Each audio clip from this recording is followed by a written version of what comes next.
ವಾಣಿ ಹೆಗಡೆಯವರು ಪ್ರಾರ್ಥನೆಗಾಗಿ ಕಿವಿ.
ಸಾಹಿತ್ಯ ಮತ್ತು ಸೃಜನಶೀಲತೆ ಎಂಬ ವಿಷಯದ ಕುರಿತು ವೈದ್ಯರು ಹಾಗೂ ಸಾಹಿತಿಗಳು ಆದಂತಹ ಡಾಕ್ಟರ್ ಅಜಿತ್ ಹರೀಶ್ ಅವರು ಉಪನ್ಯಾಸವನ್ನು ನೀಡಲಿಕ್ಕಿದ್ದಾರೆ. ಡಾಕ್ಟರ್ ಅಜಿತ್ ಹರೀಶ್ ಅವರ ಒಂದು ಕಿರು ಪರಿಚಯ. ವೈದ್ಯರು ಮತ್ತು ಲೇಖಕರಾದ ಡಾಕ್ಟರ್ ಅಜಿತ್ ಹರೀಶಿ ಮೂಲತಃ ಶಿವಮೊಗ್ಗ ಜಿಲ್ಲೆಯ ಸೊರಬ ತಾಲೂಕಿನ ಹರೀಶಿ ಗ್ರಾಮದವರು. ಪ್ರಾಥಮಿಕ ಮತ್ತು ಪ್ರೌಢಶಿಕ್ಷಣವನ್ನು ಹುಟ್ಟೂರಿನ ಸರ್ಕಾರಿ ಶಾಲೆಗಳಲ್ಲಿ, ಪದವಿ ಪೂರ್ವ ಶಿಕ್ಷಣವನ್ನು ಶಿರಸಿಯಲ್ಲಿ ಮುಗಿಸಿರುತ್ತಾರೆ. ಆಯುರ್ವೇದ ಮಹಾವಿದ್ಯಾಲಯ ಹುಬ್ಬಳ್ಳಿಯಲ್ಲಿ ವೈದ್ಯಕೀಯ ಪದವೀಧರರಾದ ಇವರು ಹೋಮಿಯೋಥೆರಪಿಯಲ್ಲಿಯೂ ಪರಿಣಿತರು. ಪ್ರಸ್ತುತ ಹರೀಶಿಯಲ್ಲಿ ವೈದ್ಯರಾಗಿ ಕಾರ್ಯನಿರ್ವಹಿಸುತ್ತಿದ್ದ ಇವರು ಬರವಣಿಗೆಯನ್ನು ತಮ್ಮ ಪ್ರವೃತ್ತಿಯನ್ನಾಗಿಸಿಕೊಂಡಿದ್ದಾರೆ. ಬಿಳಿ ಮಲ್ಲಿಗೆಯ ಬಾವುಟ, ಸೂರು ಸೆರೆ ಹಿಡಿಯುವ ಹನಿಗಳು, ಕನಸಿನ ದನಿ, ತೇಲಿಬಿಟ್ಟ ಆತ್ಮಬುಟ್ಟಿ ಸೇರಿದಂತೆ ಹಲವು ಪ್ರಕಟಿತ ಇವರು ಕವನ ಸಂಕಲನಗಳನ್ನು ಪ್ರಕಟಣೆಗೊಳಿಸಿದ್ದಾರೆ. ಕಥಾಭರಣ ಸಂಪಾದಿತ ಕೃತಿ ಸಹ ಆಗಿದೆ ಇವರದು. ಆರೋಗ್ಯದ ಅರಿವು ಎಂಬ ವೈದ್ಯಕೀಯ ಅಂಕಣ ಬರಹದ ಗುಚ್ಛ ಮತ್ತು ಪ್ರತಿಕರ್ಷ ವಿಮರ್ಶಾ ಕೃತಿಯೂ ಸಹ ಇವತ್ತು ಪ್ರಕಟಗೊಂಡಿದೆ. ಬಸವ ಪುರಸ್ಕಾರ, ಕಾವ್ಯ ಮಾಣಿಕ್ಯ, ಗುರುಕುಲ ಸಾಹಿತ್ಯ ಶರಭ, ತರಾಸು ರತ್ನ, ಕರವೇ ರಾಜ್ಯೋತ್ಸವ ಪ್ರಶಸ್ತಿಗಳು ಸೇರಿದಂತೆ 10 ಹಲವು ಪ್ರಶಸ್ತಿಗಳು ಇವರ ಮುಡಿಗೇರಿದೆ. ಇವರ ತಿರುಗು ಕತೆ ಹಿಂದಿ ಭಾಷೆಗೆ ಮೂಡ್ ಎಂಬ ಹೆಸರಿನಲ್ಲಿ ಅನುವಾದಗೊಂಡಿದ್ದು, ಇವರನ್ನು ಶಿವಮೊಗ್ಗ ಜಿಲ್ಲಾ ಕನ್ನಡ ಸಾಹಿತ್ಯ ಪರಿಷತ್ತಿನ 14ನೇ ಸಾಹಿತ್ಯ ಸಮ್ಮೇಳನದಲ್ಲಿ ಸನ್ಮಾನಿಸಿ ಗೌರವಿಸಲಾಗಿದೆ. ಡಾಕ್ಟರ್ ಅಜಿತ್ ಹರೀಶ್ ಅವರ ಉಪನ್ಯಾಸಕ್ಕಾಗಿ ನಿವೇದಿಕೆ. ಸಣ್ಣ ವಯಸ್ಸಿನಲ್ಲೇ ಜೀವವನ್ನೇ ಕಳ್ಕೊಂಡಂಥವ್ರನ್ನ ನಾವೆಲ್ಲ ನೋಡಿ ಆಗಿದೆ. ಇತ್ತೀಚೆಗೆ ನಮ್ಮ ಹತ್ತಿರದ ನಮ್ಮ ಇದರಲ್ಲಿ ನಡೆದ ಘಟನೆ ಆಗಿದೆ. ಹಾಗಾಗಿ ಅಲಕ್ಷ್ಯವು ತಪ್ಪು, ಅತಿ ಲಕ್ಷ್ಯವು ತಪ್ಪೇ. ಹಾಗಾಗಿ ಯೋಗ್ಯವಾಗಿ ಯೋಚಿಸಿ, ಆಗ ನಿಮ್ಮ ನೆರವಿಗೆ ಬರುವಂಥವು ಇಂಥ ವೈದ್ಯಕೀಯ ಸಾಹಿತ್ಯ ರಚನೆಗಳೇ ಆಗಿವೆ ಅಂತ ಹೇಳ್ತಾ, ಇಲ್ಲಿ ನನಗೆ ಅವಕಾಶ ಮಾಡಿಕೊಟ್ಟಂಥ ಗಾಯತ್ರಿ ಗೆಳೆಯರ ಬಳಗ ಬಹಳ ವರ್ಷಗಳಿಂದ ನಾನು ಗಮನಿಸ್ತಾ ಬರ್ತಾ ಇದ್ದಾರೆ. ಅತ್ಯುತ್ತಮವಾದಂಥ ಕಾರ್ಯಕ್ರಮಗಳನ್ನು ಗಾಯತ್ರಿ ಗೆಳೆಯರ ಬಳಗ ನೀಡ್ತಾ ಇದೆ. ಇವತ್ತಿನ ಕಾಲದಲ್ಲಿ ಸಂಘಟನೆ ಕೊಡು ಕಷ್ಟಕರವಾದಂಥ ಸಂಗತಿ. ಯಾವುದಕ್ಕೂ ಜನ ಬರೋದಿಲ್ಲ ಅಂತ ಪರಿಸ್ಥಿತಿ ಇದೆ. ಮೇಲಿಂದ ಜನ ಬರೋದು ಒಂದು ಕಡೆ ಆದರೆ, ಇನ್ನೊಂದು ಕಡೆ ಸಂಪನ್ಮೂಲ ವ್ಯಕ್ತಿಯನ್ನ ಕ್ರೋಢೀಕರಿಸುವುದು.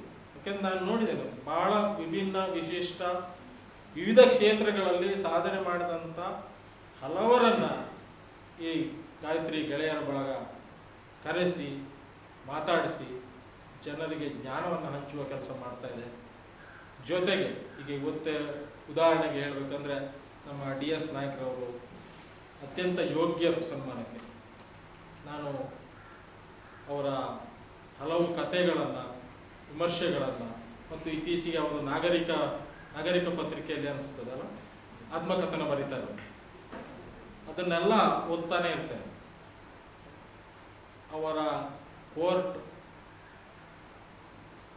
ನಲ್ಲಿ ಕೆಲಸ ಮಾಡಿದಂಥ ದಿನಗಳಿರ್ಬೋದು, ಓದಿದಂಥ ದಿನಗಳಿರ್ಬೋದು, ಅಂದಿನ ಕಷ್ಟ ಮತ್ತು ಅವತ್ತಿನ ಪ್ರಾಮಾಣಿಕತೆ, ಅಂಥದ್ರಲ್ಲಿ ಬದುಕನ್ನು ಕಟ್ಟಿಕೊಂಡು ಇವತ್ತು ಹಲವು ಕಿರಿಯ ಅಂತ ಯಾವುದೇ ಇದಿಲ್ಲ, ಎಲ್ಲ ಲೇಖಕರ ಕೃತಿಗಳನ್ನು ವಿಮರ್ಶಿಸೋದು ಆಗಿರ್ಬೋದು. ಅಂಥ ಕೆಲಸವನ್ನು RD ಹೆಗ್ಡೆ ಅವರು ಸಹ ಹಿಂದೆ ಲೋಕಧ್ವನಿಯಲ್ಲಿ ಮಾಡಿದ್ದಾರೆ. ಅಂಥವ್ರು ಸಿಗೋದೇ ಅಪರೂಪ. ಎಲ್ಲರೂ ತಮ್ಮ ಕೃತಿಯನ್ನು ಓದಿ ಅಂತ ಹೇಳೋರೇ ಜಾಸ್ತಿ ಆದಂಥ ಓದುಗರಿಗಿಂತ ಬರಹಗಾರರೇ ಜಾಸ್ತಿ ಆಗಿರುವಂಥ ಇವತ್ತಿನ ಕಾಲದಲ್ಲಿ RD ಹೆಗ್ಡೆ ಅವರು ಇರ್ಬೋದು, DS ನಾಯಕರು ಇರ್ಬೋದು, ಇವರೆಲ್ಲ ನಮ್ಮನ್ನೆಲ್ಲ ಬೆನ್ನು ತಟ್ಟಿ ಮತ್ತಷ್ಟು ಬರೆಯಲು ಪ್ರೇರೇಪಿಸಿ ಇವತ್ತು ನಾವು ಇಲ್ಲಿ ವೇದಿಕೆ ಮೇಲೆ ನಿಂತ್ಕೊಳ್ಳಿಕ್ಕೆ ಅವರೆಲ್ಲ ಪರೋಕ್ಷವಾಗಿ ಕಾರಣರೇ ಅಂತ ನೆನೆಸ್ಕೊಳ್ಳಿಕ್ಕೆ ಇಷ್ಟಪಡ್ತೇನೆ. ಹಾಗಾಗಿ ಇಷ್ಟೊತ್ತು ನನ್ನ ಮಾತುಗಳನ್ನು ನೀವೆಲ್ಲರೂ ಕೇಳಿದ್ದೀರಿ ಮತ್ತು ಈ ಕಾರ್ಯಕ್ರಮ ಇನ್ನಷ್ಟು ಚಂದ ಕಾಣ್ತಾ ಹೋಗಲಿ. ಮುಂದಿನ ದಿನಗಳಲ್ಲಿ ಮತ್ತಷ್ಟು ಹೊಸ ಉತ್ತರ ಕನ್ನಡ ಪ್ರತಿಭಾವಂತರ ಕಣಜ. ಹಾಗಾಗಿ ನಿಮಗೆ ಸಂಪನ್ಮೂಲ ವ್ಯಕ್ತಿಗಳ ಕೊರತೆ ಅಂತೂ ಎಂದಿಗೂ ಆಗಲಿಕ್ಕಿಲ್ಲ.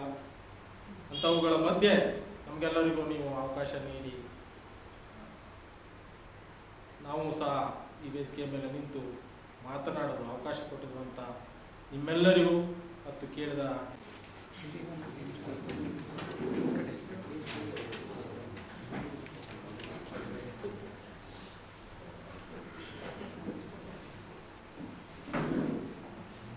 RS ಹಿರೇಗುಂಡಿಮನೆ ಅವರ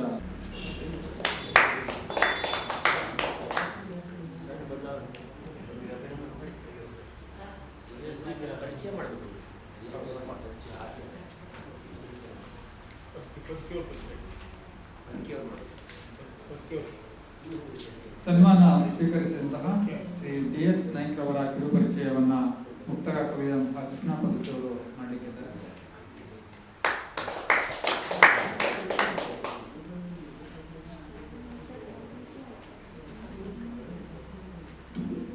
ಎಲ್ಲರಿಗೂ ನಮಸ್ಕಾರ.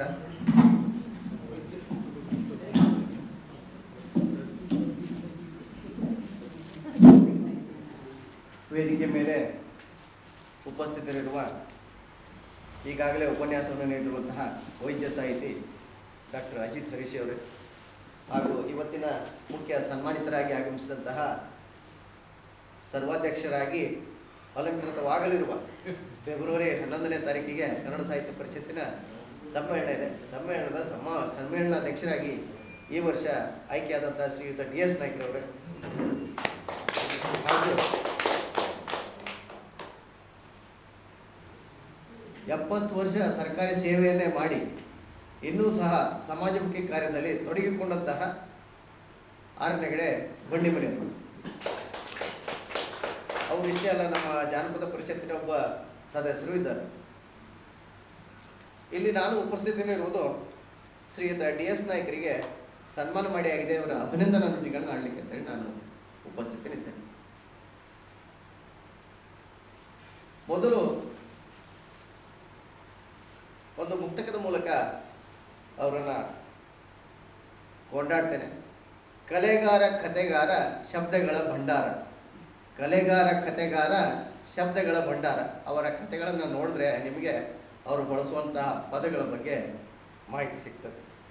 ಮಲೆನಾಡ ಕನ್ನಡಿಗ ಸಿರಿಯೂರು ಹೆಮ್ಮೆ, ಮಲೆನಾಡ ಕನ್ನಡಿಗ ಸಿರಿಯೂರು ಹೆಮ್ಮೆ. ಸಿರಿಯೂರು ಅಂದರೆ ಪ್ರಾಚೀನ ಸಿರಿಸಿಯ ಹೆಸರು. ಹಾಗೆ ನಿಲುವುಗಳು ವಾಸ್ತವಿಕ, ಯುವಶಕ್ತಿ ಬೆಂಬಲಿಗ. ಅವರು ಎಡ ಬಲ ಅಂತ ಏನೂ ಇಲ್ಲ, ಅವರು ಆಸ್ತಿಕ ನಾಸ್ತಿಕನೂ ಅಲ್ಲ, ವಾಸ್ತವಿಕವಾದಿಗಳು. ಆದ್ದರಿಂದ ನಿಲುವುಗಳು ವಾಸ್ತವಿಕ, ಯುವಶಕ್ತಿ ಬೆಂಬಲಿಗ, ಗೆಲುಮೊಗದ ದುರ್ಗಪ್ಪ ಸುಂದಕುವರ, ಗೆಲುಮೊಗದ ದುರ್ಗಪ್ಪ ಸುಂದಕುವರ. ಯಾವಾಗಲೂ ಸಹ ಅವರು ನಗುನಗ್ತಾನೇ ಇರ್ತಾರೆ. ಅವರ ಈ ವಯಸ್ಸಿನಲ್ಲಿ ಕೂಡ ಆ ನಗುವೇ ನಮಗೆಲ್ಲ ಪ್ರೇರಣೆ ಅಂತ ನಾನು ಹೇಳಲಿಕ್ಕೆ ಬಯಸ್ತೇನೆ. ಇನ್ನೊಂದು ಅವರ ಬಗ್ಗೆ ಒಂದು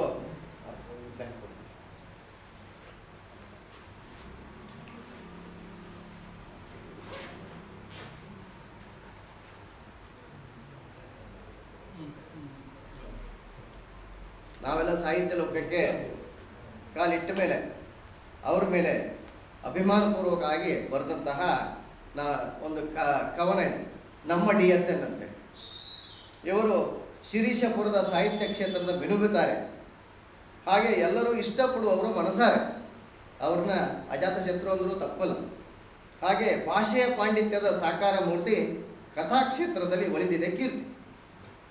ಸ್ನೇಹದಿ ಬೆರೆಯುವ ಶಿಸ್ತಿನ ಸರದಾರ, ಸಾಹಿತ್ಯ ಬಳಗದ ಸಂಘಟನಾ ಚತುರ. ಅವರು ಸಹ ಕಲಾರಂಗವನ್ನು ಸ್ಥಾಪನೆ ಮಾಡಿ ಹಲವಾರು ಸಾಹಿತ್ಯ ಸಾಂಸ್ಕೃತಿಕ ಚಟುವಟಿಕೆಗಳನ್ನು ನಡೆಸಿದರು. ಹಾಗಾಗಿ ಸಾಹಿತ್ಯ ಬಳಗದ ಸಂಘಟನಾ ಚತುರ, ಮೌಲ್ಯಯುತ ವಿಚಾರಗಳ ಶಾಂತಸಾಗರ, ಸರಳ ಸನ್ನಡತೆಯ ಕನ್ನಡ ಕುವರ. ಜ್ಞಾನದಾಯಿಗಳಿಗೆ ಜ್ಞಾನದ ಹೂರಣ. ಅವ್ರ ಹತ್ರ ಪರ್ಸ್ನಲಿ ನಾವು ಮಾತಾಡಬೇಕಾದ್ರೆ ಚರ್ಚೆ ಮಾಡ್ತಾ ಹೋದ್ರೆ ಬಹಳಷ್ಟು ವಿಚಾರಗಳು ಹೊರಗುಂಟ ಹೋಗ್ತದೆ. ನಾವೆಲ್ಲ ಅವ್ರನ್ನ ಒಡನಾಡಿ ಬಹಳಷ್ಟು ವಿಚಾರಗಳನ್ನು ಅವ್ರನ್ನ ತಿಳ್ಕೊಂಡಿದ್ದೇವೆ. ಹಾಗಾಗಿ ಜ್ಞಾನದಾಯಿಗಳಿಗೆ ಜ್ಞಾನದ ಹೂರಣ, ಬಡಿಸುತ್ತಾ ನೀಡುವರು ಮಾರ್ಗದರ್ಶನ, ಹೊಸಬರ ಕೃತಿಗಳ ಮಾಡುತ್ತಾ ಅವಲೋಕನ, ಮುಕ್ತ ಮನದೆ ಹರಸುವರು ತುಂಬುತ್ತಾ ಚೇತನ. ಈಗಾಗಲೇ ಸಿರ್ಸಿಯ ಸುತ್ತಮುತ್ತಲಿರುವ ಎಲ್ಲ ಕೃತಿಕಾರರ ಕೃತಿಗಳನ್ನು ಅವಲೋಕನ ಮಾಡಿ ಲೋಕಧ್ವನಿಯಲ್ಲಿ ಪ್ರತಿ ವಾರ ಓದಿ ಅವರು ವಿಹಾರಿ ಅಂಕಣವನ್ನು ತುಂಬಿಸ್ತಾ ಇದ್ದಾರೆ. ಹಾಗಾಗಿ ಬಹಳಷ್ಟು ಶ್ರೇಷ್ಠ ಕೃತಿಗಳನ್ನು, ಶ್ರೇಷ್ಠ ಬರಹಗಾರರ ಕೃತಿಗಳನ್ನು ಎಲ್ಲರೂ ವಿಶ್ಲೇಷಣೆ ಮಾಡ್ತಾರೆ. ಆದರೆ ನಮ್ಮಲ್ಲಿ ಇದ್ದಂತಹ ಬರಹಗಾರನ ಯಾರು ಮಾಡೋದು ಅಂತ ಪ್ರಶ್ನೆ ಬಂದಾಗ ನಮ್ಮ ಎದುರಿಗೆ ಕಾಣುವರು DS ನಾಯ್ಕ. ಯಾವುದೇ ಪುಸ್ತಕ ಸಿರ್ಸಿಯಲ್ಲಿ ಬಿಡುಗಡೆ ಆದರೆ ಫಸ್ಟ್ ಅವ್ರ ಮನೆಗೆ ನಾವು ವಹಿಸ್ಕೊಡ್ತೀವಿ. ಯಾಕಂದರೆ ಇದು ಮುಂದೆ ಎಂದಾದ್ರೂ ಒಂದು ದಿವಸ ಇವರು ಅವಲೋಕನ ಮಾಡ್ತಾರೆ ಅನ್ನೋ ಒಂದು ಆಶಾಭಾವವನ್ನು ಅವರು ನಮಗೆಲ್ಲ ಹುಟ್ಟಾಕಿದ್ದಾರೆ. ಹಾಗೆ ಭಾವಗಳಿಗೆ ಭಾವ ತುಂಬುವ ಭಾವಿಕ ಅಂತ. ನುಡಿ ಸಮರದಲ್ಲಿ ಇವರದೇ ದಿಗ್ವಿಜಯ, ನ್ಯಾಯಾಲಯದಲ್ಲಿ ಕೆಲಸದ ಅಪಾರ ಅನುಭವಗಳಿಂದ ಏನು ಮಾಡಿದ್ದಾರೆ, ಅಕ್ಷರಗಳಿಗೂ ಒದಗಿಸುವವರು ನ್ಯಾಯ. ಅವರು ಬಳಸುವಂಥ ಪ್ರತಿಯೊಂದು ಪದಕ್ಕೆ ತೂಕ ಇರ್ತದೆ, ಆ ತೂಕವನ್ನು, ಆ ನ್ಯಾಯವನ್ನು ಒದಗಿಸ್ತಾರೆ ಅಂತ ನಾನು ಹೇಳಲಿಕ್ಕೆ ಇಷ್ಟಪಡ್ತೇನೆ. ಇದು ನಾನು ಕವನದ ಮೂಲಕ ಅವರಿಗೆ ಅಭಿನಂದನೆಯನ್ನು ಸಲ್ಲಿಸಿದ್ದು. ಇನ್ನು ಅವರ ಪರಿಚಯ ಅವರ ಬಾಯಿಂದನೇ ಕೇಳಿದ್ರೆ ಚೆನ್ನಾಗಿರ್ತದೆ.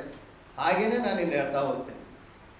ಏನಿದೆ ಇಲ್ಲಿ, DS ನಾಯ್ಕ್ ಎಂದೇ ಹೆಚ್ಚು ಪರಿಚಿತನಾದ ನನ್ನ ಹೆಸರು ದುರ್ಗಪ್ಪ ಸಣ್ಣತಮ್ಮ ನಾಯ್ಕ್ ಅಂತ ಹೇಳ್ತಾರೆ. ಆಗಿನ ಹೊನ್ನಾವರ ತಾಲೂಕಿನ ಶಿರಾಲಿಯಲ್ಲಿ ಜೂನ್ 12, 1945. ಇಲ್ಲಿ ವೇದಿಕೆಯಲ್ಲಿ ಉಪಸ್ಥಿತರಿರುವ ಒಬ್ಬರು 47ನೇ ಇಸವಿಯಲ್ಲಿ ಹುಟ್ಟಿದವರು, ಒಬ್ಬರು 45ನೇ ಇಸ್ವಿಯಲ್ಲಿ ಹುಟ್ಟಿದ್ರು. ಹಾಗೆ ನನ್ನ ಜನನವಾಯಿತು ಅಂತ ಹೇಳ್ತಾ ಇದ್ದಾರೆ. ನನ್ನ ಹೆತ್ತವರು ಘಟ್ಟದ ಮೇಲಿನ ಕೆಲಸ ಹುಡುಕಿಕೊಂಡು ಸಿರಿಸಿಗೆ ಬಂದು ನೆಲೆ ನಿಂತರು. ಸಣ್ಣ ಪುಟ್ಟ ಗುತ್ತಿಗೆ ಕೆಲಸ ಮಾಡುತ್ತಾ ಅಪ್ಪ ನಮ್ಮನ್ನು ಸಾಕಿ ಸಲುಹಿದ. ಆದಾಯ ಹೆಚ್ಚಾಯಿತು, ಜೂಜು ಕುಡಿತ ಶುರುವಾಯಿತು, ಎಲ್ಲವನ್ನೂ ಕಳೆದುಕೊಂಡ. ಅವ್ವ ಅಲ್ಲಿ ಇಲ್ಲಿ ಕೂಲಿ ಮಾಡಿ ಪೆಟ್ಟಿಗೆ ಹೊರೆ ಹೊತ್ತು ತಂದು ನನ್ನ 4 ಮಕ್ಕಳನ್ನು ಸಾಕಿದಳು. ಮಕ್ಕಳಿಗೆ ಶಾಲೆಗೆ ಕಳಿಸಿದ್ಲು. ನಾನು ಕಾಲೇಜಿಗೆ ಹೋದೆ. ತಾಯಿಯ ಕಷ್ಟ ನೋಡಲಾರದೆ ಕಾಲೇಜನ್ನು ತೊರೆದೆ. ಹಾಗೆ ಕೆಲಸ ದೊರಕಲಿಲ್ಲ. ಒಡ್ಡರ ಗುಂಡಪ್ಪನೊಡನೆ ಕೂಲಿಗೂ ಹೋದೆ. ಹಾಗೆ ನರಹರಿ ಬಳಕೂರ್ ಟೈಪಿಂಗ್ ಸೆಂಟರ್ ನಿಮಗೆಲ್ಲ ಗೊತ್ತಿರಬೇಕು. ನರಹರಿ ಬಳಕೂರ್ ನನ್ನನ್ನು ಕರೆದು ಟೈಪಿಂಗ್ ಮತ್ತು ಕನ್ನಡದ ಶೀಘ್ರ ಲಿಪಿ ಬೋಧಕನನ್ನಾಗಿ ತಮ್ಮ ಇನ್ಸ್ಟಿಟ್ಯೂಟ್ನಲ್ಲಿ ನೇಮಿಸಿಕೊಂಡರು. ಬದುಕುವ ದಾರಿ ತೋರಿಸಿದರು ಅಂತೇಳಿ ಬಳಕೂರ್ ಅವರು ನೆನೆಸ್ತಾರೆ. ಹಾಗೆ ಆನಂತರ ನನಗೆ ನ್ಯಾಯಾಲಯದಲ್ಲಿ 5/1/1968 ಗುಮಾಸ್ತ ಹುದ್ದೆಗೆ ನೇಮಕ ಆಯಿತು. ಶಿರಸ್ತೆದಾರ ಹುದ್ದೆ ದೊರಕುವುದರಲ್ಲಿತ್ತು. ಅದಾಗಲೇ 28 ವರ್ಷ ಸೇವೆ ಸಲ್ಲಿಸಿ ಆಗಿತ್ತು.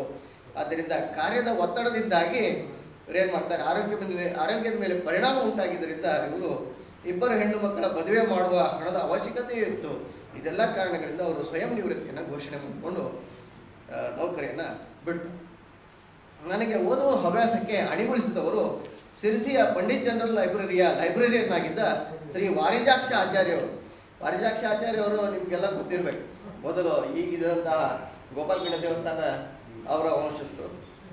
ವಾರಿಜಾಕ್ಷ ಆಚಾರ್ಯರು ಓದುವ ಹುಚ್ಚು ಎಷ್ಟು ಹೆಚ್ಚಾಯ್ತಂದ್ರೆ ಪಠ್ಯಪುಸ್ತಕವನ್ನು ಕೂಡ ಓದದೆ SSLC ಮುಗಿಯೋದ್ರೊಳಗೆ ಕನ್ನಡದ ಎಲ್ಲ ಶ್ರೇಷ್ಠ ಕಾದಂಬರಿಕಾರರ ಕೃತಿಗಳನ್ನು ಹೆಚ್ಚು ಕಡಿಮೆ ಓದಿ ಮುಗಿಸಿದ್ದೆ ಅಂತ ಹೇಳ್ತಾರೆ.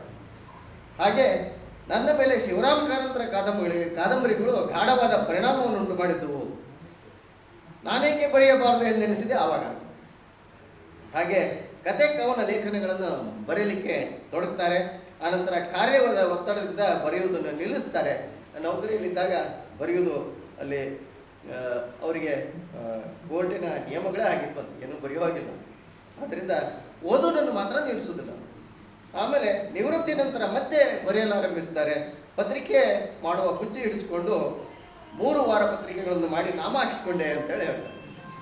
ಕೈ ಹಾಕಿ ಪತ್ರಿಕೆಯಲ್ಲಿ ಕೈ ಸುಟ್ಟುಕೊಂಡವರು ಅದರಲ್ಲಿ ಇವರು ಹೆಚ್ಚು ಹೆಚ್ಚು ಬರೆಯುವುದನ್ನು ಕಲಿತು ಹುಚ್ಚು ಬಿಡಿಸಿಕೊಂಡೆ. ಹಾಗೆ ಪತ್ರಿಕೆಗಳಿಗೆ ಬರೆಯಲು ಪ್ರಾರಂಭಿಸಿದೆ. ಸ್ಥಳೀಯ ಪತ್ರಿಕೆ ಲೋಕಧ್ವನಿಯಲ್ಲಿ ಗೋಪಾಲಕೃಷ್ಣ ಆನ್ವಟ್ಟಿಯವರು ನನ್ನ ಕಥೆಗಳನ್ನು ಪ್ರಕಟಿಸಿ ಬೆನ್ನು ತಟ್ಟಿದ್ರು ಅಂತ ಹೇಳ್ತಾರೆ. ಹಾಗೆ ಮಯೂರ, ಪ್ರಜಾವಾಣಿ, ಸುಧಾ ಪತ್ರಿಕೆಗಳಲ್ಲಿ ಬರೆಯಲು ಪ್ರಾರಂಭಿಸಿದೆ. ಆನಂತರ ಜಾಲತಾಣದಲ್ಲಿ ಹೆಚ್ಚು ಗಮನ ಹರಿಸಿದೆ. ಗಮನ ಸೆಳೆಯುವ ಪುಸ್ತಕಗಳ ಕುರಿತು ಬರೆಯುವುದೇ ಖುಷಿ ನೀಡಿತು. ಹಾಗೆ ಹೆಚ್ಚು ಗಮನ ಹರಿಸಿದೆ. ಗಮನ ಸೆಳೆಯುವ ಪುಸ್ತಕಗಳು, ಕತೆ ಬರೆಯುವುದು ಹಿಂದಾಯಿತು. ನಾಗರಿಕ ಪತ್ರಿಕೆ ಸಂಪಾದಕರಾದ ಕೃಷ್ಣಮೂರ್ತಿ ಹೆಬ್ಬಾರರನ್ನು ಇವರು ನೆನೆಸಿಕೊಂಡಿದ್ದಾರೆ. ಅವರು ಪಟ್ಟು ಬಿಡದೆ ನನ್ನಿಂದ ಲೇಖನಗಳನ್ನು ಇನ್ನೂ ತನಕ ಬರೆಸಿಕೊಳ್ತಾ ಇದ್ದಾರೆ. ಪ್ರತಿ ವಾರದ ಲೇಖನದಲ್ಲಿ ಇವ್ರದ್ದೊಂದು ಅಂಕಣ ಅಲ್ಲಿ ಇದೆ. ಹಾಗೆ ಲೋಕಧ್ವನಿಯವರು ಸಹ ಇರ್ತದೆ. ನನ್ನಿಂದ ಕಥಾ ಸಂಕಲನ, ವ್ಯಕ್ತಿ ಚಿತ್ರಣ, ಅನುಭವ ಕಥನ, ಶೀಲದ ಸೆಲೆ ಎಂಬ ಹೆಸರಿನ ಒಂದು ಕಾದಂಬರಿ ಕೂಡ ಪ್ರಕಟಗೊಂಡಿದೆ.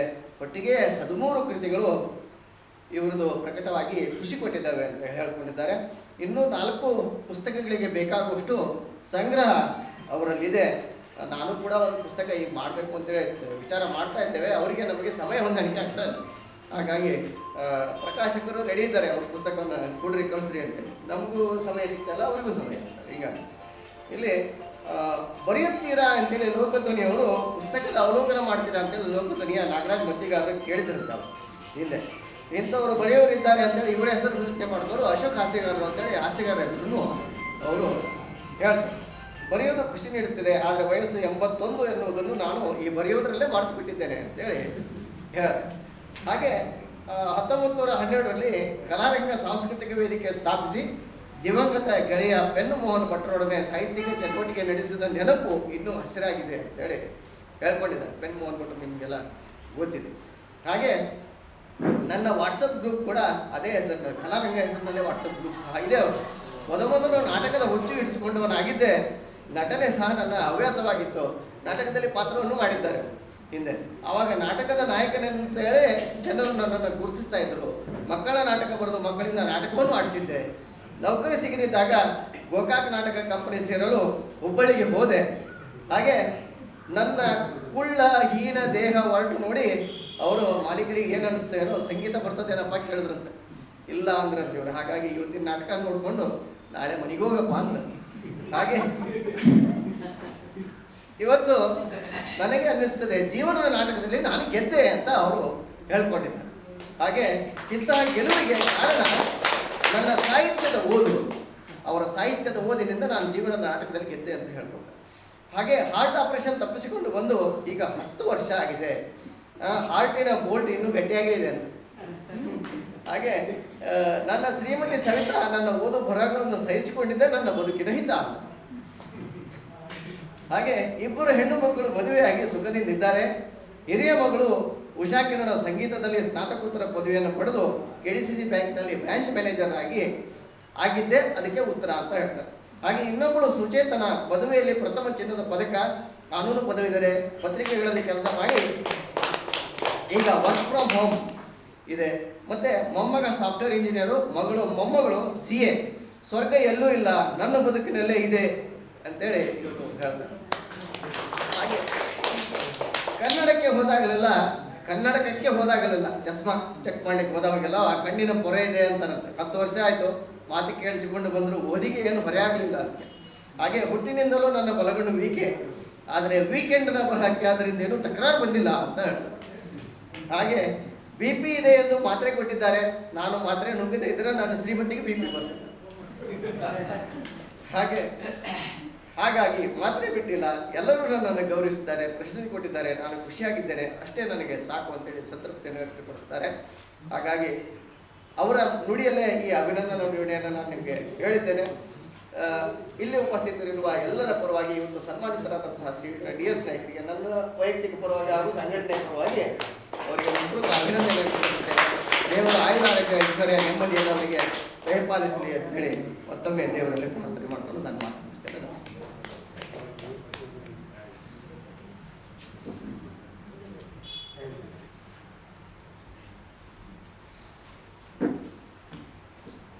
DS ನಾಯ್ಕರ್ ಅಂದ್ರೆ ಅವರು ಒಂಥರ ನಡೆದಾಡುವ ಶಬ್ದಕೋಶ ಇದ್ದಂತೆ.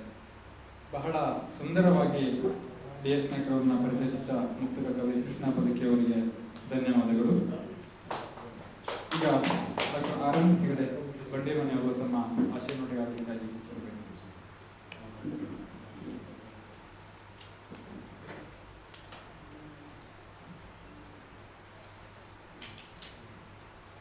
ವೇದಿಕೆಯ ಮೇಲಿದ್ದ ಎಲ್ಲ ಗಣ್ಯರೇ ಮತ್ತು ಎದುರಿಗೆ ಸಾಲಲ್ಲಿ ಕೂತಿರುವ ಎಲ್ಲ ಗಣ್ಯರೇ, ಎಲ್ಲರಿಗೆ ನಮಸ್ಕಾರಗಳು. ಈಗ ಇವತ್ತಿನ ಕಾರ್ಯಕ್ರಮದಲ್ಲಿ ನಾನು 3 ಜನರನ್ನು ನೆನಪು ಮಾಡ್ತೇನೆ. ಯಾರು ಅಂತ ಹೇಳಿದ್ರೆ, ಫಸ್ಟು VG ಗಾಯತ್ರಿ ಅವರನ್ನು ನೆನಪು ಮಾಡ್ತೇನೆ. ಯಾಕೆಂದರೆ ಅವರು ಬೆಂಗಳೂರಲ್ಲಿ ಇದ್ದಾರೆ, ಆದರೆ ಅಲ್ಲೇ ಕುಳಿತುಕೊಂಡು ಅವರು ಇಲ್ಲಿ ಕಾರ್ಯಕ್ರಮಗಳನ್ನೆಲ್ಲ ಜೋಡಣೆ ಮಾಡಿ ಲಕ್ಷಾಂತರ ಜನರಿಗೆ ಇವತ್ತಿನ ಸಾಹಿತ್ಯದ ಕಾರ್ಯಕ್ರಮ ಪರಿಚಯಿಸುವ ಕೆಲಸ ಯಾರು ಮಾಡ್ತಾರೆ? VG ಗಾಯತ್ರಿ ಅವರು. ಸ್ವಂತ ಮನೆಯನ್ನೇ ಒಂದು ಸಭಾಗೃಹವನ್ನು ಮಾಡಿ ಪ್ರತಿ ತಿಂಗಳ ಇಲ್ಲಿ ಒಂದು ಕಾರ್ಯಕ್ರಮ, ಬೆಂಗಳೂರಲ್ಲಿ ಒಂದು ಕಾರ್ಯಕ್ರಮ, 2ನೇ ವಾರ ಶನಿವಾರ ಬೆಂಗಳೂರಲ್ಲಿ, ಮತ್ತು 4ನೇ ಶನಿವಾರ ನಾವಿದ್ದೇವೆ ಇಲ್ಲಿ ಕಾರ್ಯಕ್ರಮ. ಇದೇನು ಸಣ್ಣ ಕೆಲಸ ಅಲ್ಲ, ಇದು ಜ್ಞಾನ ಯಜ್ಞ ಅಥವಾ ಜ್ಞಾನ ಸತ್ರ ಅಂತ ಕರಿಬಹುದು ಗಾಯತ್ರಿ ಅವರು. ಯಾಕೆಂದ್ರೆ ನನಗೆ ಗೊತ್ತಿರೋ ಪ್ರಕಾರ ಬೆಂಗಳೂರಲ್ಲಿ ಅವರೇ ನೌಕರಿ ಮಾಡ್ತಾ ಇದ್ರು. KPTCL ಅವರು ದಿವಸಕ್ಕೆ 30,000 ತಗೋತಾರೆ ಅಂತ ಬಾಡಿಗೆ ತಗೊಳ್ಳುವಂತಹದ್ದು VG ಗಾಯತ್ರಿಗೆ ಕೊಟ್ಟಿದ್ದಾರೆ. ಪ್ರತಿ ಬೆಳಗ್ಗೆ 10 ಗಂಟೆಯಿಂದ 1 ಗಂಟೆವರೆಗೆ ಕಾರ್ಯಕ್ರಮ ಅಲ್ಲಿ ಆಗ್ತದೆ, ಇಲ್ಲೂ ಕಾರ್ಯಕ್ರಮ ಆಗ್ತದೆ.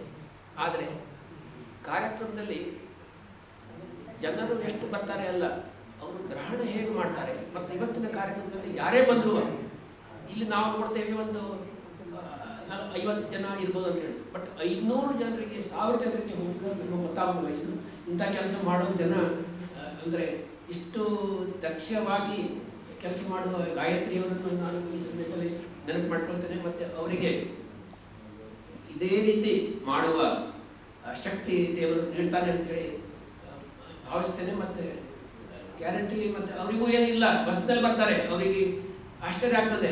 ರಾತ್ರಿ ಕೂತು ಬೆಳಗ್ಗೆ ಇಲ್ಲಿ ಬರ್ತಾರೆ, ಇಲ್ಲಿಂದ ಗೋಕರ್ಣ ಹೋಗ್ತಾರೆ, ಗೋಕರ್ಣದಿಂದ ಹುಬ್ಬಳ್ಳಿ ಹೋಗ್ತಾರೆ, ಹುಬ್ಬಳ್ಳಿಯಿಂದ ಎಲ್ಲಿ ಹೋಗ್ತಾರೆ, ಬಟ್ ಅವರು ತಿರುಗಾಡ್ತಾ ಇರ್ತಾರೆ. ಮತ್ತು ಅವರು ಕಾಯಂ 24 hours ಮೊಬೈಲ್ ಹೊಂದಿರ್ತಾರೆ. ಇಲ್ಲಿ ಕಾರ್ಯಕ್ರಮದ ಎಲ್ಲ ಅವ್ರ ಹತ್ರ ದಾಖಲೆ ರೆಡಿ ಇರ್ತದೆ. ಎರಡನೇವರು ಇವತ್ತಿನ ಕಾರ್ಯಕ್ರಮಕ್ಕೆ ಇಬ್ಬರು ಸ್ಮರಣಾರ್ಥ ಕಾರ್ಯಕ್ರಮ ಏರ್ಪಡಿಸಿದ್ದಾರೆ. ಒಬ್ಬರು GN ಸಭಾಯಿ, ಅವರದ್ದೇ ಮಗ, ಮತ್ತೊಬ್ಬರು BG ಸಭಾಯಿ. ಅಪ್ಪ ಮಗ ಇಬ್ಬರು ಹೈಕೋರ್ಟ್ ಜಡ್ಜ್ ಆಗಿ ರಿಟೈರ್ ಆಗಿ ಅವರು ಸಮಾಜ ಸೇವೆ ಮಾಡಿದ್ದಾರೆ. ಆ ಸಭಾಯಿತ ಕುಟುಂಬ ಅಲ್ಲಿ ಅಗ್ರಹಾರದಲ್ಲಿ ಜನಿಸಿ ಉತ್ತಮ ಪಾಂಡಿತ್ಯ, ಮೇಧಾವಿ ಕುಟುಂಬ, ಪ್ರತಿಭಾವಂತ ಕುಟುಂಬ. ಆಗಿನ ಕಾಲದಲ್ಲೇ ಈಗಲೂ ಪ್ರತಿಭಾವಂತರೇ ಸಭಾಯಿತ ಫ್ಯಾಮಿಲಿ ಅಂತ ಹೇಳಿ ಅವರ ನೆನಪಿನಲ್ಲಿ ಇದು ಮಾಡ್ತಾ ಇದ್ದಾರೆ ಕಾರ್ಯಕ್ರಮ. ಇದು ಭಾರಿ ಸಂತೋಷ ಆಗ್ತದೆ ನನಗೂ. ಅದಕ್ಕಿಂತ ಹೆಚ್ಚು ಅವರದ್ದೇ ಕೂಡಿ ಸಭಾಯಿತರು ಅವರು 9 ಜನ ಮಕ್ಕಳಲ್ಲಿ NN ಸಭಾಯಿತ ಅಂತ ಹೇಳಿ ನಮ್ಮ ಗುರುಗಳಾಗಿದ್ದರು. ಅವರು ಶಿರ್ಷೆ ಕಾಲೇಜಿನೊಳಗೆ ನಮಗೆ ಇಂಗ್ಲೀಷ್ ಕಲಿಸಿದ್ರು. ಯಾವಾಗ 1964ನಲ್ಲಿ. ನಾವು ಈ ಒಂದು 2 ವರ್ಷ ಹಿಂದೆ ನಮ್ದೊಂದು ಹಳೆ ವಿದ್ಯಾರ್ಥಿಗಳದ್ದು ಒಂದು ಸಂಘಟನೆ ಮಾಡುವ ಅಂತ ಹೇಳಿ ವಿಚಾರ ಮಾಡಿದಾಗ ನಮ್ಮ ಕಲಿಸೋರು ಗುರುಗಳು ಯಾರಿದ್ದಾರೆ? ನಮ್ಮ ಕಲಿಸೋರು ಒಂದು 30 ಜನ ಗುರುಗಳಿದ್ದಾರೆ. ಯಾರೂ ಸಿಗಲಿಲ್ಲ. ನಾವು ಒಂದು 3-4 ತಿಂಗಳ ಹುಡುಕಿದ್ರು. ನಮಗೆ ಒಂದು ಗುರುವಂದನೆ ಮಾಡ್ಲಿಕ್ಕೆ ಒಂದು ಗುರುವಂದನೆ ಅಂತ ಹೇಳಿ ಗುರು ಸಿಗ್ಲಿಲ್ಲ. ಆಮೇಲೆ ಪತ್ತೆ ಮಾಡಿದ್ರೆ ಇವರು NN ಸಭಾಯಿತರು ಇದ್ದಾರೆ ಅಂತ ಹೇಳಿ ಪತ್ತೆ ಆಯಿತು. ಕೊನೆಗೆ ಅವರು ಪೂರ್ಣದಲ್ಲಿ ಇದ್ದಾರೆ ಅಂತ ಆಯಿತು.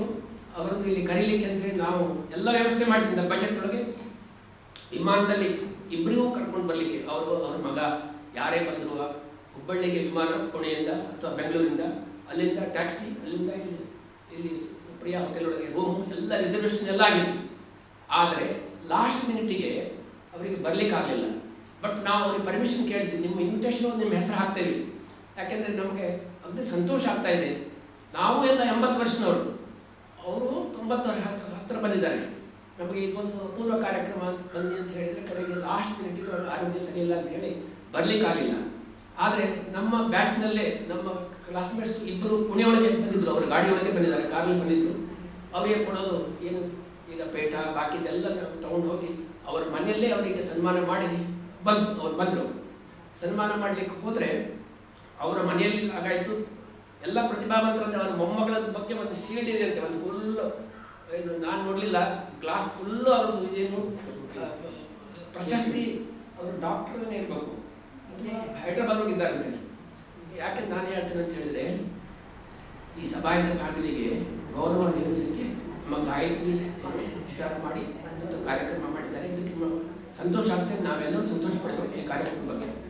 ಈಗ ಮೂರನೇವರು ನಮ್ಮ DS ನಾಯಕರು ಎದುರಿಗಿದ್ದಾರೆ. ಈಗ ಆಲ್ರೆಡಿ ನಮ್ಮ ಬದುಕಿಯವರು ಅವ್ರ ಬಗ್ಗೆ ಎಲ್ಲ ಹೇಳಿದ್ದಾರೆ, ನಿಮ್ಗೆಲ್ಲರಿಗೂ ಗೊತ್ತು. ಹೇಗೆ ಗೊತ್ತು ಅಂತ ಹೇಳಿದ್ರೆ, ಶಿರ್ಸಿಯೊಳಗೆ ಪ್ರತಿ ವಾರ ಅವ್ರ ಹೆಸರು ನೋಡ್ತೀರಿ. ಹೇಗೆ ನೋಡ್ತೀವಿ? ಲೋಕಧ್ವನಿಯೊಳಗೆ ಬಂದು ಬಿಹಾರಿ ಅಂತ ಬರ್ತದೆ. ಕಾರಣ ನಾಗರಿಕ ನಿಮ್ಮ ಎಲ್ಲ ಕಡೆ ಬರೋದಿಲ್ಲ. ಅದು ವಾರಪತ್ರಿಕೆ 100 ವರ್ಷ ಆಗಿದೆ ಅದಕ್ಕೆ. ಹೊನ್ನಾವರಿಂದ ಹೊರಡುದು ನಾಗರಿಕ. ಅಲ್ಲಿ ಒಂದು ಇಲ್ಲಿ ಬಿಹಾರಿ ಅಂತ ಹೇಳಿ ಒಂದು ಅಲ್ಲಿ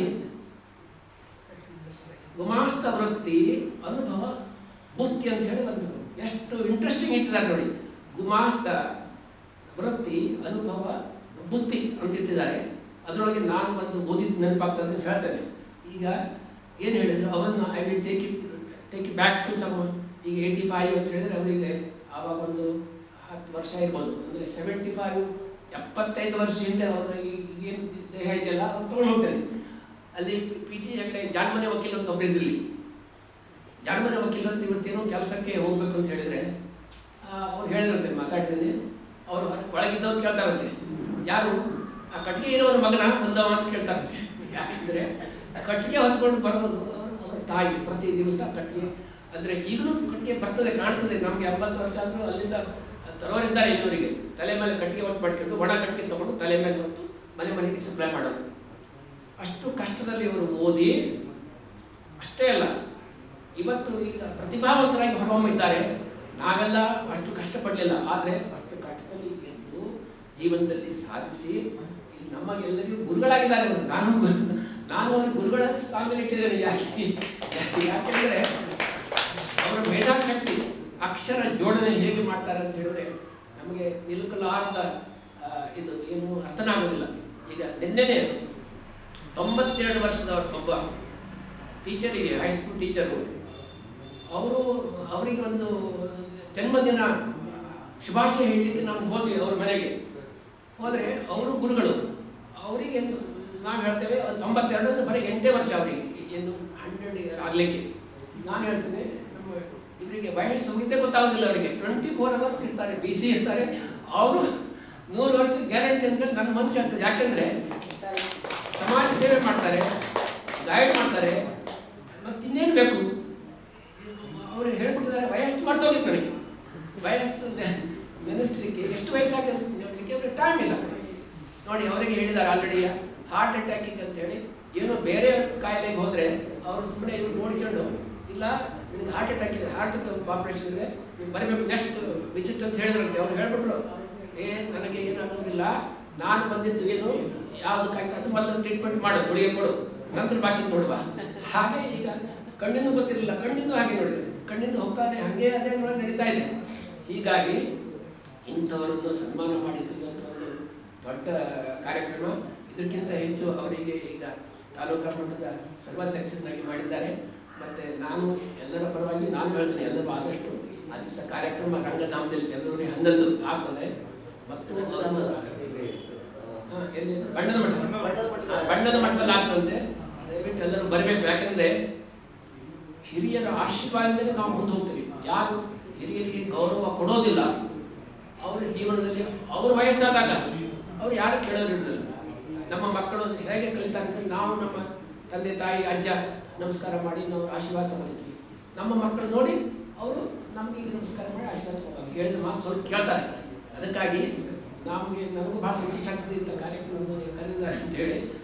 ಅದಕ್ಕಾಗಿ ನಾವು ಇಷ್ಟು ಹೊತ್ತು, ಯಾಕೆಂದ್ರೆ ಟೈಮ್ ಇದೆ, ಅವ್ರು ಹೇಳಿದ್ರು ಎಲ್ಲ ಜಲ್ದಿ ಹೋಗ್ಬೇಕು, ಕತ್ಲೆ ಆಗ್ತದೆ, ಗಾಯಕರು ಹೇಳಿದ್ರು ನಮಗೆ.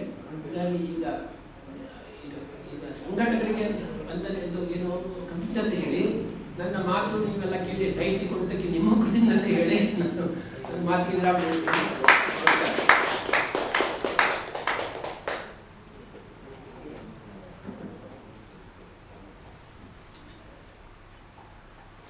ತಮ್ಮದೇ ಆದ ಶೈಲಿಯಲ್ಲಿ ಆಶಯ ನುಡಿಗಳನ್ನು ಮಾಡಿದ ಆದರಣೀಯ ಬಂಡಿಮನೆಯವರಿಗೆ ಧನ್ಯವಾದಗಳು.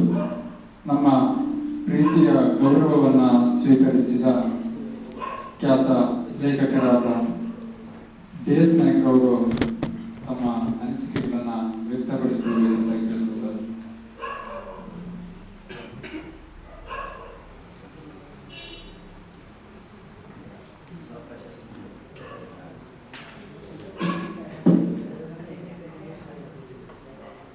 ನನ್ನ ಆತ್ಮೀಯ ಡಾಕ್ಟರ್ ಹರೀಶ್ ಅವರೇ, ರಾಮಚಂದ್ರ ಬಂಡಿಮನಿಯವರೇ, ನನ್ನ ಅರ್ಧ ವಯಸ್ಸಿನಿಗಿಂತ ಕಡಿಮೆಯಾದ ಹಿರಿಯ ಬುದ್ಧಿಯ ಪದದ ಕೀಯವರೇ, ಪದದ ಕೀ ಅಂತಲೇ ಅವರು ಮುಕ್ತದ ಕವಿ. ಅದರ ಬಗ್ಗೆ ಈಗ ಪ್ರಸ್ತಾಪ ಬೇಡ, ಮುಂದಿನ ಯಾವುದೋ ಒಂದು ದಿವಸ ನನ್ನನ್ನ ಗಾಯತ್ರಿ ಬಳಗದವರು ಹಿಂದೆ DM ಭಟ್ರು ಇಲ್ಲಿ ನಿಂತುಕೊಂಡು ಕಾರ್ಯಕ್ರಮ ಮಾಡ್ತಾ ಇದ್ರು. ಕಾರ್ಯಕ್ರಮ ಏನು ಅವ್ರು ನೆನಪಾಗ್ತದೆ. ಅವರಿದ್ದಾಗ ನಾನು ಬಹಳ ಸಲ ಬಂದಿದ್ದೆ. ಇಲ್ಲಿ ತಾರಾಹಿಡಿಯವರು ಮನೆ ಇದೆ,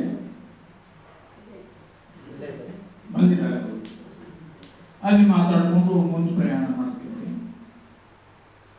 ನೆನಪಾಗ್ತದೆ ಇಲ್ಲಿ ಬಂದಾಗ. ಯಾಕೋ DM ಭಟ್ರು ಸ್ವಲ್ಪ ಕಾಡಿಸ್ತಾ ಇದ್ದಾರೆ ಮನಸ್ಸಿನಲ್ಲಿ. ಕೊಳ್ಗೆಯವರು ಈಗಲೇ ಬದುಕು ಜಟಕ ಬಂದಿಯವರು, ಮಿತಿಗಾದ ಸಹಾಯ ಕುದುರೆಯಲ್ಲಿ ಅವನು ಬೇಡಂತೆ ಬಯಲು ಮದುವೆಯು ಹೊಸಗಣ್ಣು ಊರಿಂದ ಕಡೆಯು ಪದಕೋಸಿಗೆ ನೆಲೆಯು ಮಂಕುತಿ ಸತ್ತೋದ್ರೆಯಲ್ಲಿ ನೆಲ ಇದೆಯಲ್ಲ ಅಲ್ಲೇ ಬಿಡುವುದು. ಮತ್ತೆ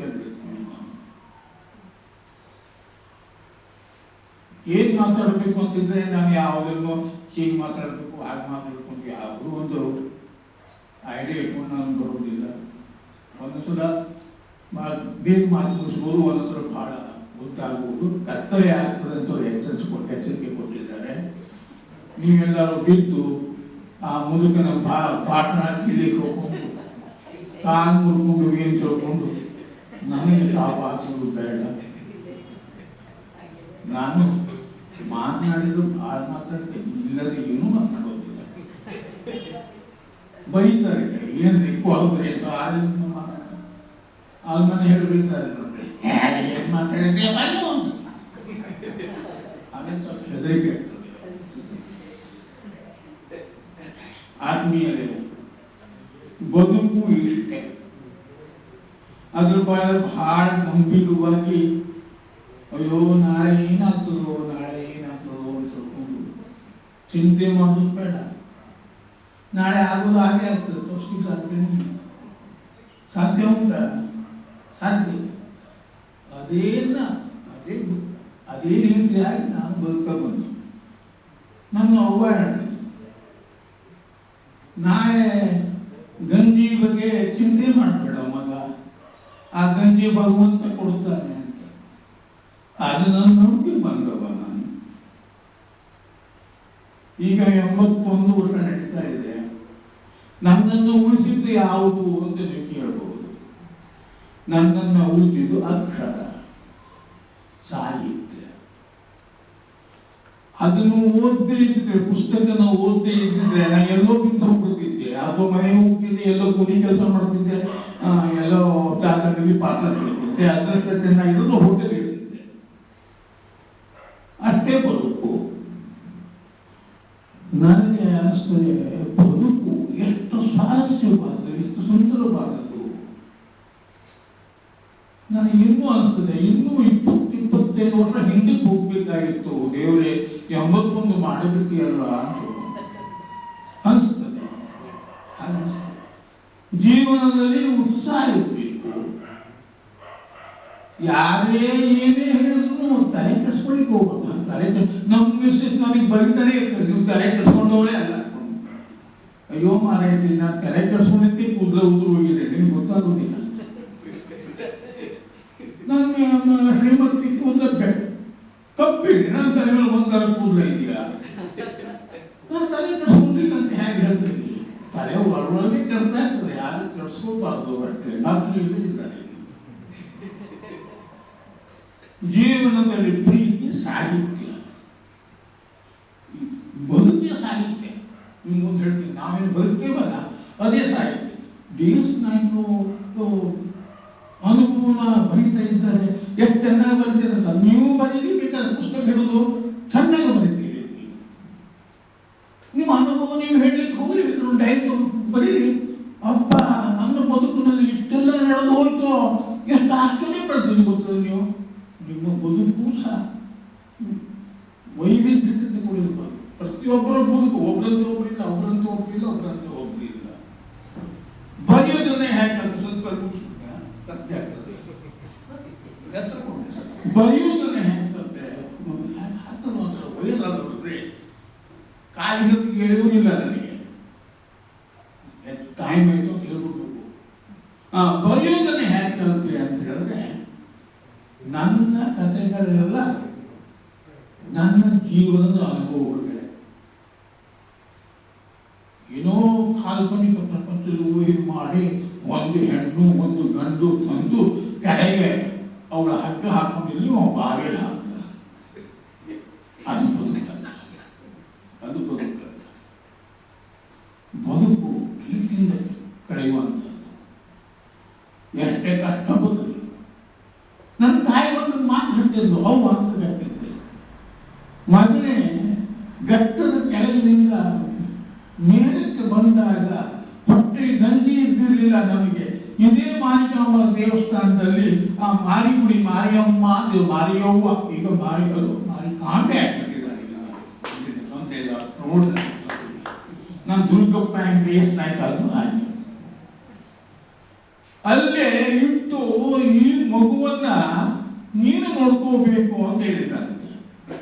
ಆ ತಾಯಿ ನನಗವ್ರು ಹೇಳಿದಾಗ ವಾಸ್ತವವಾಗಿ ದೇವರನ್ನು ನಂಬ್ತಾರೋ ದೇವರನ್ನು ನಂಬುವುದಿಲ್ವೋ ಗೊತ್ತಿಲ್ಲ. ಆದರೆ ನಾನು ಮಾರಿಕಾಂಬ ದೇವಸ್ಥಾನದಲ್ಲಿ ಬಂದ ಕೂಡಲೇ ನನ್ನ ಕೈ ಅಲ್ಲುತ್ತದೆ. ಅಮ್ಮ ತಾಯಿ, ನಿನ್ನ ಈ ಬುಡದಲ್ಲಿ ನಾನು 6 ತಿಂಗಳ ಶಿಶುವಿದ್ದಾಗ ನನ್ನ ತಾಯಿಯಿಂದ ಹತ್ತಿಟ್ಟು ಈಗ ಮಗುವನ್ನು ಬೆಳೆಸು ಅಂತ ಹೇಳಿದೆಯಲ್ಲ, ನಾನು ಬೆಳೆದಿದ್ದೇನೋ ಏನೋ ಗೊತ್ತಿಲ್ಲ. ಮತ್ತು ನಿನ್ನ ಆಶೀರ್ವಾದದಿಂದ 81 ಆದ್ರೂ ಇದ್ದೇನೆ. ಇದು ನನ್ನ ಸಾಹಿತ್ಯದ ಪದಾರ್ಥ. ಉಪ್ಪು ಸಾಕಷ್ಟು ಓದಿದ್ದೇನೆ. ಸಾಕಷ್ಟು ಓದಿದ್ದೇನೆ ಅಂದ್ರೆ ಡಿಗ್ರಿ ಅಲ್ಲ, SSLC ಒಳಗೆ ನಾವು ಬರೀ ಕಾದಂಬರಿ ಓದ್ತಾನೆ ಇದ್ದೇನೆ. ನಮ್ಮ ಅವ್ವ ಹೇಳ್ತಿದ್ದು, ಅಯ್ಯೋ ನನ್ನ ಮಗ ಓದ್ತಾನೆ, ಅವ್ನು ನೋಡಿದ್ರೆ ರ್ಯಾಂಕ್ ಕೊಡ್ಬೇಕು ಅಂತ. ರ್ಯಾಂಕ್ ಬರಲಿಲ್ಲ, ಬ್ಲ್ಯಾಂಕ್ ಆಗ್ಬಿಟ್ಟೆ ನಾನು. ಹಾಗೆ ಓದ್ತಾ ವಿಮರ್ಶೆ ಅಂದ್ರೆ ಅವರು ತಮಾಷೆ ಮಾತ್ರ ಮುಗಿಸ್ಬಿಡ್ತೇನೆ. ವಿಮರ್ಶೆ ಬದುಕನ್ನ ಪ್ರೀತಿಸ್ಬೇಕಿದೆ ನನ್ನ ಉದ್ದೇಶ, ಮತ್ತೇನಿಲ್ಲ. ಯಾರು ಏನೇನು ಹೇಳಿ, ನೀವು ಯಾಕೆ ಬರೀತೀರಿ, ನೀವು ಎಂತ ಮಾಡ್ತೀರಿ, ನಿಮ್ಮ ಗುರುನಾಥ ಬರ್ತೀರಿ, ಅದೇ ನೀವು ವಿಮರ್ಶೆನೋ ಹಾಡೋ ಬೀಳೋ ಕೂಡೋ ತಲೆ ಕೆಡಿಸ್ಕೊಳ್ಳಿ, ನನಗೂ ಗೊತ್ತಿಲ್ಲ. ಹೇಗೆ ವಿಮರ್ಶೆ ಮಾಡ್ತೀರಿ? ಒಬ್ಬ ನನ್ನಂತ ಒಬ್ಬ ಮುದುಕ ಇದ್ದೆ, ಹೇಳ್ತೀನಿ ವಿಮರ್ಶೆ ಹೇಗೆ ಮಾಡ್ತೀರಿ ಅಂತ ಹೇಳ್ತೀನಿ. ಅಷ್ಟೇ ಕುಣಿಸ್ಕೊಳ್ಳುತ್ತೆ ಅಲ್ವಾ? ವಿಮರ್ಶೆ ಹೇಗೆ ಮಾಡ್ತೀರಿ? ವಿಮರ್ಶೆ ಒಬ್ಬ ಮುದುಕ ನನ್ನಂತೆ ವಯಸ್ಸಾದವರು ಬಾವಿಯನ್ನು ಬಿದ್ದು ಒಂದು ಮಗುವನ್ನು ಎತ್ತು ಮೇಲೆ ಬಂದ.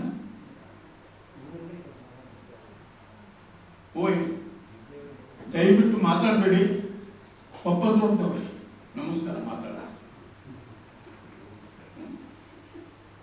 ದಯವಿಟ್ಟು ಮಾತಾಡಬೇಡಿ, ಕಡೆ ಮಾತಾಡುವ ಅವನೇ ಕೂಡ್ಕೊಂಡು. ಒಬ್ಬ ಬಾವಿಯಲ್ಲಿ ಬಿದ್ದು ಮಗುವನ್ನ ಎತ್ಕೊಂಡು ಮೇಲೆ ಬಂದ ನನ್ನಂತ ಮುದುಕ. ಓ, ಎಲ್ಲರೂ ಹೊರಡ್ತಾನೆ ಅವನು. ಈ ವಯಸ್ಸಿನ ಪ್ರಾಣದ ಆಸೆ ಬಿಟ್ಕೊಂಡು ಏನು ನೋಡ್ರಿ ಪಾಪ ಅಂತ ಅವನಿಗೆ ಸನ್ಮಾನ ಎಲ್ಲ ಆಯಿತು. ಸನ್ಮಾನ ಪ್ರತಿಕ್ರಿಯೆ ವ್ಯಕ್ತಪಡಿಸ್ಬೇಕಲ್ಲ. ಬೇಸಿ ಬಂದ, ಹೀಗೆ ನೋಡ್ದ, ಆ ಕಡೆ ನೋಡ್ದ, ಈ ಕಡೆ ನೋಡ್ದ.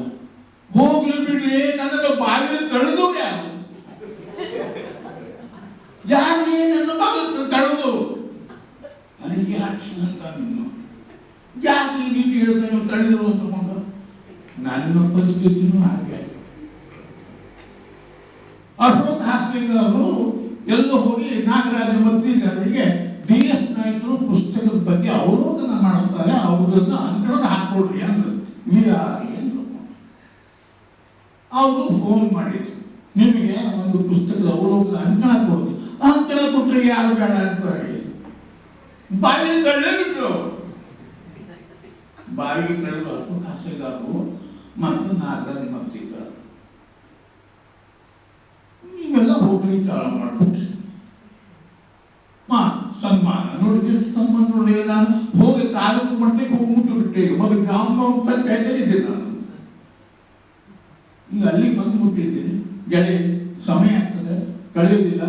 ಜೀವನವನ್ನು ಪ್ರೀತಿಸಿ ಏನೇ ಬರ ಎದುರಿಸಿ ನಿಮಗೆ ಸೋಲು ಸಿದ್ಧವೆಂದು ಸಾಗಿ ನಿಂತು ಜನ ತಮ್ಮನ್ನೇ ಪಡೆದರು ನಿಮ್ಮ ಕರ್ಮಯೋಗ ಸಿದ್ಧಿಸಿದ್ದಾರೆ. ಇದು ವಿಕ್ರಯ ಗೋಕಾಕು ಸಮರಸವೇ ಜೀವನದ ಕಾದಂಬರಿಯಲ್ಲಿ ಒಂದೆಲ್ಲೋ ಒಂದು ಕಡೆಗೆ ಬಂದದ್ದು. ನಾನು SSLC ಇರಬೇಕಾದ್ರೆ ಗಣಿತ ತಲೆಗೆ ಹೋಗ್ಲಿಲ್ಲ ಅಂತ ಹೋಗ್ಕೊಂಡು ಕಾಲೆ ತೊಳೆದು ಮಾಡಿದಾಗ ಆ ಪುಸ್ತಕ ತಿಳಿಸಿತ್ತು. ನಿನಗೆ ಸೋಲು ಸಿದ್ಧವೆಂದು ಸಾಗಿ ನಿಂತು ಜನ ತಮ್ಮಟೆ ಪಡೆದರು ನಿಮ್ಮ ಕರ್ಮಯೋಗಕ್ಕೆ ಚೂಕಿ ಭಾರತದಲ್ಲಿ.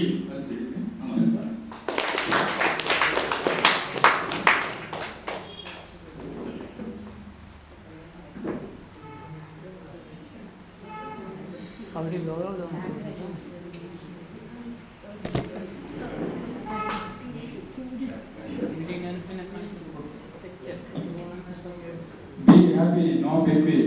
ಜೀವನದಲ್ಲಿ ಏನೇ ಒಂದು ಉತ್ಸಾಹದಿಂದ ಇರಬೇಕು ಅಂತ ಹೇಳಿ DS ನಾಯಕ್ ಅವರಿಗೆ 50 ವರ್ಷ ಆಯ್ತು. ಬಹಳ ನಂಬಲಿಕ್ಕೆ ಬಹಳ ಕಷ್ಟ ಆಗ್ತದೆ. ಅವರ ದೇಹಕ್ಕೆ ವಯಸ್ಸಾಗಿರ್ಬೋದು, ಆದರೆ ಅವರ ಒಂದು ಮನಸ್ಸಿಗೆ, ಅವರ ಆಸಕ್ತಿಗೆ ಇನ್ನೂ ವಯಸ್ಸಾಗಿ ಬಹಳ ಸುಂದರವಾಗಿ ತಮ್ಮ ಅನಿಸಿಕೆಯನ್ನು ತಿಳಿಸಿದ DS ನಾಯಕ್ ಅವರಿಗೆ ಧನ್ಯವಾದಗಳು.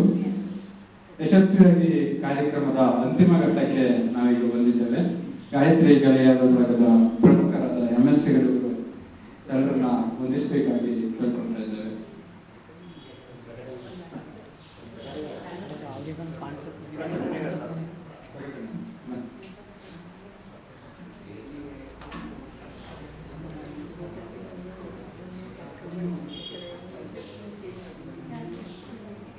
ಎಲ್ಲರಿಗೂ ನಮಸ್ಕಾರ. ಇಂದಿನ ಸನ್ಮಾನಿತರಾದ DS ನಾಯಕರಿಗೆ ನನ್ನ ವೈಯಕ್ತಿಕ ಅಭಿನಂದನೆಗಳನ್ನು ತಿಳಿಸುತ್ತೇನೆ.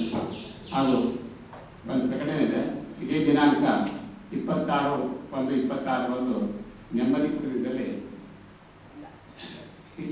ಹಿರಿಯ ನಾಗರಿಕ ಸಂಸ್ಥೆಯಿಂದ ಪ್ರಜಾರೋಗ್ಯೋತ್ಸವ ಹಾಗೂ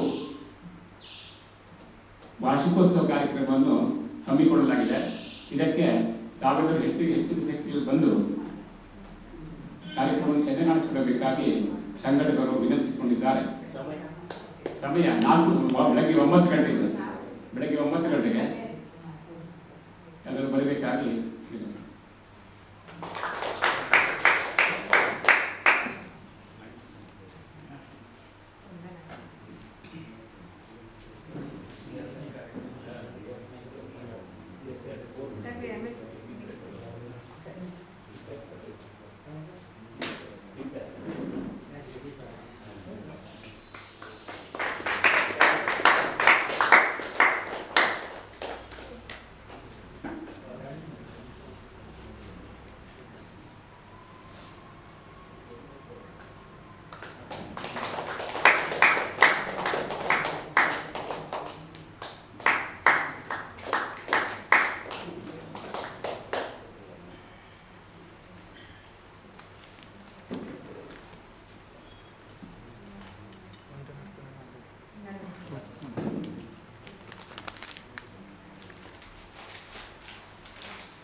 ಎಲ್ಲರಿಗೂ ನಮಸ್ಕಾರಗಳು.